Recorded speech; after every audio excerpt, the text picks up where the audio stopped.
Assalamualaikum warahmatullahi wabarakatuh. Pada kesempatan kali ini saya akan membahas tentang enzim. Nah, pernahkah kita membayangkan bagaimana dan kenapa nasi yang kita kunyah ini lama-kelamaan menjadi manis? Lalu juga kenapa ada orang yang diare setelah minum susu?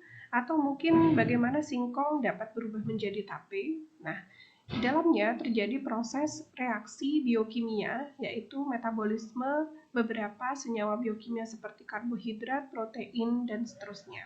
Dalam proses metabolisme ataupun reaksi biokimia ini terjadi percepatan reaksi menggunakan enzim. Dan enzim ini berfungsi sebagai biokatalisator yang nantinya akan mempercepat reaksi dan menurunkan energi aktivasi sehingga reaksi akan lebih cepat selesai.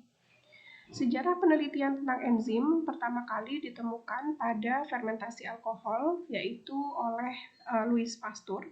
Kemudian dari fermentasi alkohol ini berkembang, kemudian diteliti lebih lanjut oleh Edward Bunzner, yang pada kala itu enzim dia ditemukan untuk peragian, ya, enzim di dalam ragi. Lalu berkembang lagi penelitiannya tentang enzim, yaitu ada seorang ilmuwan bernama James Summer yang mengekstrak enzim urease dari ureum.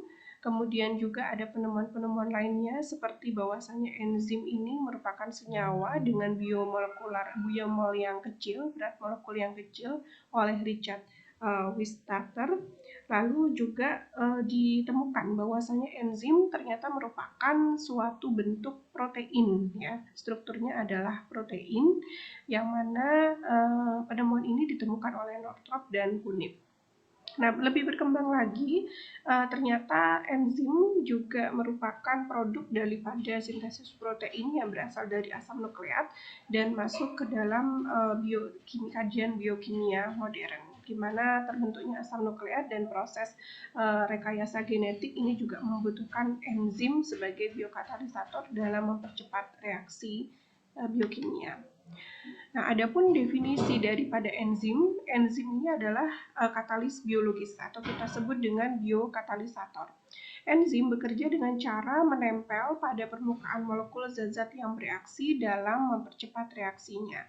Jadi ada yang dikatakan dengan substrat, di mana substrat, nah ini ada gambar ya bahwa yang huruf S ini adalah substrat, sedangkan E ini adalah enzim. Enzim yang berbentuk yang berwarna coklat, sedangkan substrat yang berwarna biru. Kemudian di enzim ini memiliki sisi aktif yang bentuknya spesifik, ya, yang akan ditempeli oleh substrat gitu. Nah, ketika substrat ini bereaksi dengan bantuan enzim, dia akan membentuk suatu produk atau disebut dengan P seperti ini. Jadi ada di dalam sesuatu sistem reaksi ada substrat yang akan diubah oleh enzim. Kemudian yang kedua adalah enzim itu sendiri, dan yang ketiga adalah produk reaksi daripada enzimatik atau reaksi biokimia yang terbentuk dari substrat.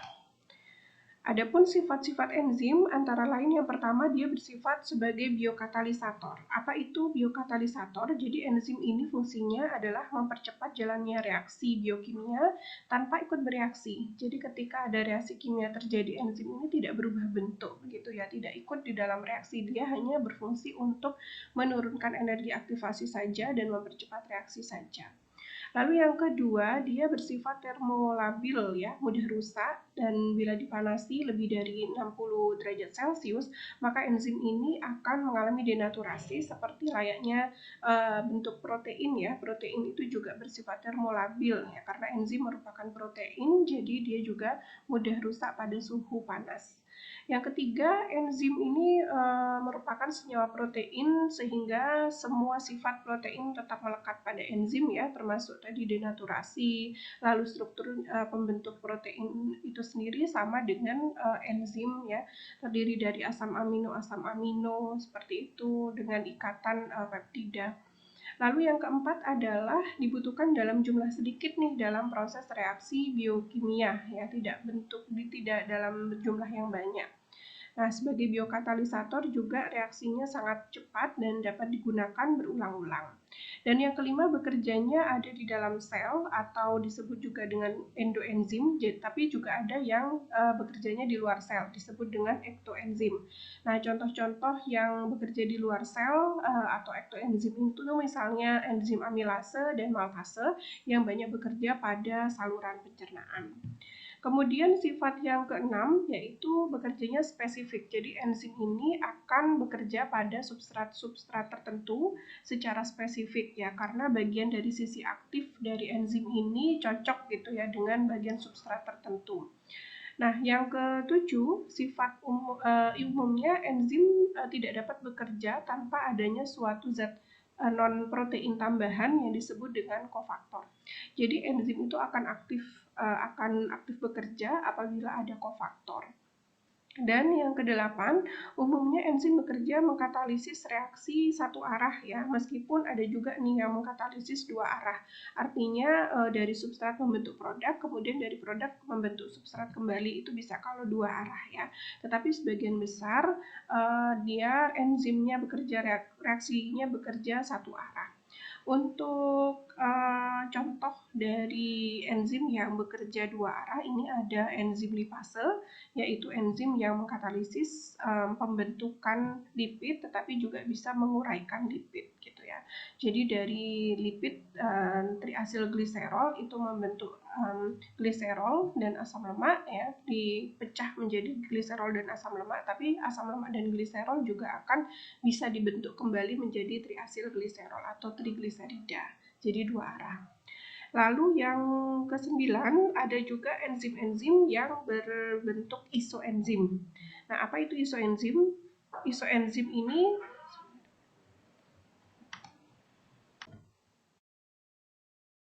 Jadi isoenzim ini merupakan enzim yang memiliki struktur molekul lebih dari satu atau berbeda-beda tetapi tetap bisa mengkatalisis substrat yang sama. Jadi ada dua atau tiga enzim yang dia memiliki struktur yang berbeda tetapi dia punya fungsi untuk mengkatalisis substrat yang sama. Jadi ini disebut dengan isoenzim. Kemudian ada teori-teori tentang bagaimana enzim ini bekerja. Yang pertama adalah teori kunci dan gembok ya. Teori ini diusulkan pertama kali oleh Emil Fischer tahun 1894. Jadi menurut teori ini, enzim ini bekerja sangat spesifik terhadap substrat tertentu.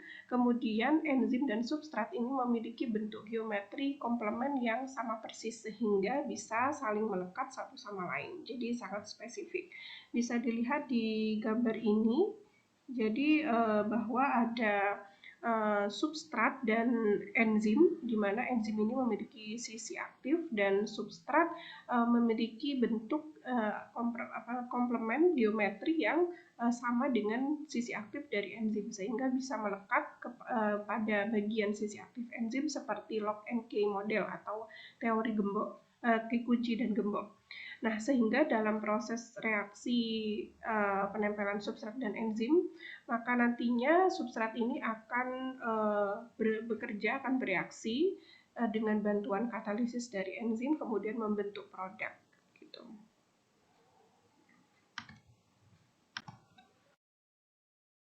Lalu teori mekanisme kerja enzim yang kedua yaitu tentang teori ketepatan induksi. Jadi teori ini diusulkan oleh Daniel Kostland pada tahun 1958. Jadi menurut teori ini, enzim ini tidak merupakan struktur yang spesifik ya, melainkan struktur yang fleksibel. Jadi teori ini sedikit berbeda ya dengan teori yang sebelumnya tentang lock and key. Jadi kalau teori ini menjelaskan bahwa struktur enzim itu tidak selalu tetap ya, tetapi justru bisa fleksibel menyesuaikan dari sisi aktifnya, bisa menyesuaikan substrat gitu yang akan direaksikan. Jadi ketika substrat melekat pada sisi aktif enzim, maka sisi aktif enzim ini akan berubah bentuk untuk menyerupai substratnya. Jadi mungkin ini bisa berlaku ya bagi beberapa jenis enzim yang bekerjanya lebih dari satu substrat ya. Kalau yang teori yang pertama itu untuk enzim yang bekerjanya pada satu jenis substrat saja. Bisa dilihat di gambar ini tentang teori induced fast atau teori ketepatan induksi. Jadi enzim memiliki sisi aktif yang dia akan menyesuaikan bentuk daripada substrat yang akan direaksikan seperti itu, sehingga menghasilkan produk nantinya. Kemudian berikutnya adalah prinsip kerja enzim. Jadi prinsip kerja enzim, reaksi enzim ini reaksi katalisis, yaitu reaksi untuk mengubah dari substrat menjadi produk. Tetapi si enzim ini tidak ikut berubah ya, tidak ikut berubah di dalam reaksi tersebut, hanya mengkatalisis atau mempercepat reaksi saja. Jadi di dalam sistem reaksi tersebut ada yang dinamakan dengan substrat, ada yang dinamakan dengan produk ya. Kalau substrat ini adalah zat yang mengalami perubahan kimia akibat aktivitas suatu enzim, sedangkan produk itu merupakan hasil daripada reaksi biokimia tadi ya. Sesudah reaksi selesai, enzim ini tidak ikut berubah ya, tetapi tetap dalam bentuk yang semula. Nah, kita akan masuk ke dalam sisi aktif enzim atau active site enzim. Tadi sempat kita ketahui bahwasanya enzim itu tuh punya sisi aktif, yang mana ada dua teori yang mengatakan, ada yang mengatakan sisi aktifnya ini tetap konformasinya sama dengan substratnya secara spesifik, tapi di teori yang kedua itu dia bersifat fleksibel. Nah, apa sebetulnya sisi aktif enzim atau active site enzim ini? Active site enzim adalah suatu tempat di mana substrat dapat berikatan pada enzim tersebut. Nah, ada yang disebut dengan catalytic site atau sisi katalisis, dan ada yang disebut dengan allosteric site. Ya, kalau catalytic site atau sisi katalitik ini merupakan tempat aktif di mana substrat dapat berikatan pada molekul enzim. Ya, bisa dilihat di sini di gambar ini ada protein. Protein ini maksudnya adalah enzim ya. Kemudian yang berwarna hijau toska ini, kemudian substrat ini yang berwarna biru keunguan, lalu dia akan melekat pada sisi aktif enzim gitu. Jadi sisi aktif ini merupakan tempat di mana substrat ini dapat terikat pada molekul enzim. Nah, sedangkan sisi yang lain ada yang disebut dengan sisi allosterik ya, atau allosteric site. Jadi kalau allosteric site ini tempat aktif di mana gugus lain atau senyawa yang mirip substrat ini dapat berikatan pada molekul enzim. Keadaan ini terjadi pada proses non-competitive inhibisi atau pada proses feedback mechanism. Jadi allosteric site ini biasanya diikat oleh senyawa-senyawa regulator ya. Mungkin bisa kofaktor atau koenzim ya sebagai aktivator, ataupun juga inhibitor. Jadi kalau yang aktivator itu bersifat mengaktifkan reaksi enzim, sedangkan kalau inhibitor itu menghambat. Jadi aktivator dan inhibitor ini bekerjanya bisa di sisi allosterik ini gitu ya. Nah, ini adalah gambaran ya bagaimana sisi aktif daripada enzim. Jadi enzim ini memiliki, kalau teori yang pertama dia punya konformasi yang sama dengan substrat. Jadi kalau yang non substrat ini tentu tidak bisa berikatan dengan sisi aktif dari enzim, sehingga nanti tidak bisa direaksikan oleh enzim tersebut. Kemudian peran daripada kofaktor ya. Jadi kofaktor ini fungsinya adalah untuk mengaktifkan kerja enzim, meningkatkan aktivitas kerja enzim. Jadi nantinya kofaktor ini akan mengubah konformasi dari sisi aktif untuk bisa menyesuaikan sisi dari substrat gitu ya. Dan kofaktor biasanya berikatan pada bagian allosteric site ya untuk bisa mengaktifkan enzimnya supaya bisa bekerja. Nah, mungkin ini lebih cocok pada teori yang kedua ya, di mana substrat ini akan enzim ya, sisi aktif enzim akan bekerja menyesuaikan dengan substrat gitu. Kemudian ini adalah reaksi perubahan substrat menjadi produk ya. Jadi ada yang disebut reaktan. Reaktan ini adalah substrat gitu. Jadi kalau tanpa enzim energinya ini tinggi gitu ya. Energi aktivasi yang dibutuhkan tinggi. Nah, sedangkan kalau ada enzim, energi yang dibutuhkan untuk bisa mengubah reaktan menjadi produk itu lebih rendah. gitu ya. Jadi dengan adanya enzim, dia bisa mempercepat reaksi dengan sekaligus juga menurunkan energi aktivasi. Jadi energi yang dibutuhkan, ATP yang dibutuhkan untuk reaksi biokimiawi itu lebih rendah kalau ada enzim ya. Nah, ini juga merupakan proses perubahan, jadi dari substrat yang tidak ada aktivitas reaksi apapun, kemudian ketika dia bertemu dengan enzim, maka dia akan aktif melakukan proses transisi, mungkin perubahan bentuk ataupun perubahan fungsi. Nah, di sini membutuhkan energi yang cukup besar. Nah, dengan adanya enzim, maka dengan adanya reaksi katalisis atau reaksi percepatan enzim, ini energinya akan berkurang, akan menurun dibandingkan dengan tanpa adanya reaksi katalisis atau uncatalyzed reaction tanpa ada enzim. Kemudian di sini baru terbentuklah produk. Nah, ini juga sama, jadi bahwasanya dengan adanya enzim bisa menurunkan energi aktivasi ya. Jadi kalau yang tanpa enzim, maka energi aktivasinya akan setinggi ini. Sedangkan kalau yang warna merah ini ya, kalau ada enzim maka akan energi aktivasinya akan lebih rendah. Nah, fungsi dari enzim sendiri adalah sebagai katalis biokimia untuk mempercepat reaksi sebanyak 10 pangkat 5 hingga 10 pangkat 17 kali lebih cepat daripada tanpa katalis atau tanpa enzim. Kemudian enzim juga bisa meningkatkan reaksi kimia, jadi lebih cepat selain energinya lebih sedikit tapi kerjanya lebih cepat ya, dan menurunkan energi aktivasi. Kemudian enzim ini bisa bekerja dengan beberapa faktor-faktor yang mempengaruhi ya, diantaranya adalah konsentrasi dari enzim itu sendiri ataupun konsentrasi dari substrat yang akan diubah, kemudian suhu dan juga pH ya, serta adanya aktivator maupun inhibitor. Nah, kita bahas faktor-faktor yang mempengaruhi kerja enzim. Yang pertama adalah suhu. Jadi semakin tinggi suhu, kerja enzim juga akan meningkat. Tetapi pada batas tertentu enzim akan rusak, begitu ya. Nah, untuk hewan misalnya batas tertinggi dari suhu ini adalah 40 derajat Celcius ya. Bila suhu di atas 40 derajat Celcius, maka enzim ini akan mengalami kerusakan ataupun denaturasi. Sedangkan pada tumbuhan ini batas tertingginya lebih rendah, yaitu 25 derajat Celcius. Jadi kalau kita ingin melakukan reaksi biokimia, reaksi enzimatik, kalau di tumbuhan itu tidak boleh lebih dari 25 derajat Celcius ya. Sedangkan pada hewan itu 40, kalau manusia mungkin 60 ya, yang kita tahu biasanya dia akan rusak di atas suhu 60 derajat Celcius.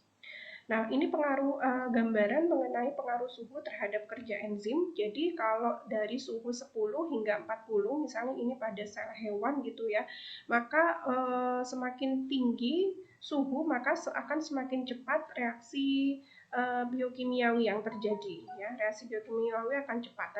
Namun pada batas tertentu maksimum enzim bisa bekerja itu pada suhu 40 di hewan ini nanti akan mengalami kerusakan, si enzimnya akan mengalami denaturasi. Maka seiring dengan kerusakan enzim yang terjadi, maka reaksi biokimiawi juga akan menurun ya. Kemudian yang kedua adalah pengaruh pH. Jadi pengaruh pH pada suatu enzim ini sangat bervariasi tergantung dari jenis enzimnya.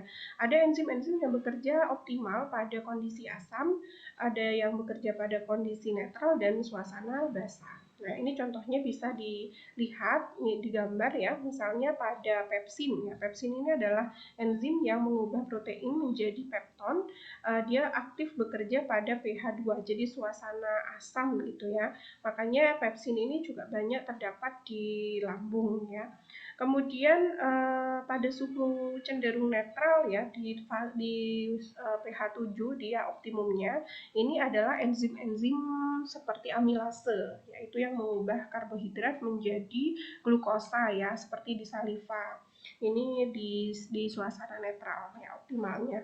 Sedangkan pada tripsin, nah tripsin ini mengubah protein menjadi asam amino yang lebih kecil lagi ya dari pepton. Nah, di sini dia aktif pada suasana basah, dia itu di pH di atas 8. Nah, ini pengaruh pH, jadi setiap jenis enzim berbeda-beda pH optimumnya. Kalau lipase di pankreas ini optimum pada pH 8, pepsin ini suasana asam ya tadi di lambung, kemudian tripsin pada suasana basah, cenderung basah, urease juga netral ya. Kalau maltase ini asam dan amilase cenderung asam ke netral gitu ya. Nah, optimumnya tadi di grafik itu di pH 7 sebetulnya. Nah, kemudian faktor yang mempengaruhi kerja enzim yang kedua adalah konsentrasi dari substrat gitu ya. Jadi bahan yang akan diubah begitu. Jadi semakin banyak konsentrasi substrat, maka semakin meningkat juga kerja enzim, tetapi akan mencapai titik maksimal pada konsentrasi tertentu. Jadi kita kenal dengan kesetimbangan konsentrasi antara substrat dengan enzim. Jadi kalau semakin banyak substrat yang ubah, maka semakin banyak reaksi yang terjadi. Tetapi kalau sudah mencapai titik maksimal, konsentrasi dari substrat dan enzim ini seimbang gitu ya, maka reaksi kemudian akan konstan gitu, akan datar seperti ini kalau grafiknya ini ya. Jadi semakin tinggi substrat, maka reaksinya akan semakin tinggi, tetapi pada titik maksimum dia konsentrasi si enzim dan substrat itu sama, maka akan terjadi melandai seperti ini atau datar. Nah, sedangkan konsentrasi enzim ini berbeda dengan konsentrasi substrat. Kalau konsentrasi enzim makin banyak konsentrasi enzim, maka semakin meningkat juga kerja daripada enzim itu sendiri. Nah, ini pengaruh konsentrasi enzim gitu ya, waktu reaksi dan jumlah substrat yang diubah, kemudian peningkatan konsentrasi enzim. Jadi memang semakin meningkat konsentrasi enzimnya, maka waktu reaksinya akan semakin cepat dan jumlah substrat yang diubah juga akan semakin banyak. Misalnya semakin tinggi nih, kalau semakin ke atas kan semakin tinggi konsentrasinya. Ini 1 kali, 2 kali, 3 kali substrat yang diubah semakin banyak untuk konsentrasi enzim.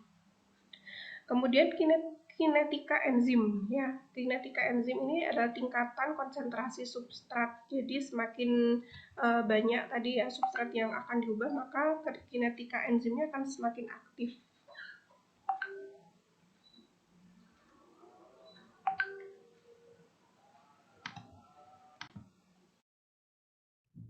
Jadi melalui gambar ini kita mengetahui bahwa bagaimana ketika konsentrasi itu ditambah, reaksi enzimatik yang bekerja itu seperti apa. Jadi kalau konsentrasi substratnya makin tinggi, maka aktivitasnya juga akan semakin tinggi, tetapi nanti setelah mencapai titik keseimbangan dia akan melandai. Sebaliknya ketika enzimnya yang ditambah konsentrasinya, maka semakin tinggi konsentrasi enzim, semakin cepat pula reaksi biokimianya. Kemudian ini adalah kinetika Michaelis-Menten yang menggambarkan bagaimana reaksi enzimatik ya, bagaimana konsentrasi substrat ini akan meningkat terus, pada titik tertentu baru dia akan melandai ya. Ini sesuai dengan teori tentang makin besarnya konsentrasi substrat, bagaimana reaksi enzimatik bekerja. Ya, grafiknya bentuknya seperti ini untuk konsentrasi substrat. Sedangkan untuk konsentrasi enzim ini grafiknya seperti ini ya, semakin besar konsentrasi enzim, maka semakin cepat reaksi biokimia yang terjadi. Ini disebut dengan plot Lineweaver-Burk ya. Jadi berbeda antara konsentrasi substrat dengan konsentrasi enzim. Nah, ini adalah beberapa contoh perhitungan untuk reaksi enzimatik gitu ya, reaksi enzimatik yang bekerja antara substrat kemudian produk, kita bisa menemukan berapa laju reaksinya. Jadi kalau semakin tinggi konsentrasi dari enzim, maka laju reaksinya juga akan semakin cepat. Kemudian aktivitas enzim juga dipengaruhi oleh adanya aktivator dan inhibitor. Untuk aktivator sendiri adalah zat yang memicu terjadinya eh, kerja enzimatik ya. Kalau inhibitor ini adalah yang menghambat kerja enzim. Nah, aktivator contohnya antara lain adalah kofaktor dan koenzim, sedangkan inhibitor ini contohnya ada beberapa seperti arsen ya, rata-rata logam berat, kemudian raksa, sianida dan karbon monoksida. Nah, untuk inhibisi atau inhibitor sendiri ada yang bersifat irreversibel, ada yang reversibel. Kalau reversibel berarti hambatan ini bisa bersaing, bisa tidak bersaing, dan bentuk produknya itu bisa berubah menjadi substrat kembali. Kalau inhibisi berarti tidak bisa, penghambatannya tidak bisa kembali gitu ya. Jadi akan bisa menghambat kerja enzim secara total.